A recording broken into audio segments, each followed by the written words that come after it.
Hello అండి, పప్పుచారు ఎలా తయారు చేసుకోవాలో చూసేద్దాం. ఒక గ్లాస్ కందిపప్పు తీసుకొని వాటర్తో క్లీన్ చేసుకున్నాక ఒక గ్లాస్ కందిపప్పుకి 2 గ్లాసులు వాటర్ యాడ్ చేసుకొని టైం ఉంటే కాసేపు నానబెట్టేసుకుంటే త్వరగా కుక్ అవుతుందండి. నేను ఒకసారి చింతపండు కూడా నానబెట్టేసుకుంటున్నాను.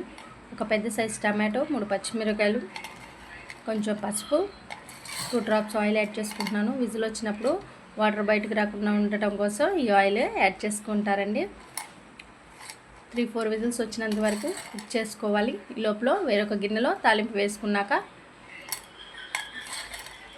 ఆనియన్స్, క్యారెట్ ముక్కలు ఫ్రై చేసుకొని చింతపండు గుజ్జుని యాడ్ చేసుకోవాలి.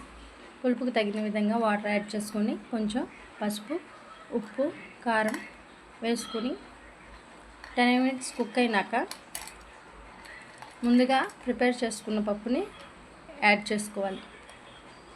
ఒక 50 minutes కుక్ అయినాక బాగా మరుగుతాయి, అంతేనండి.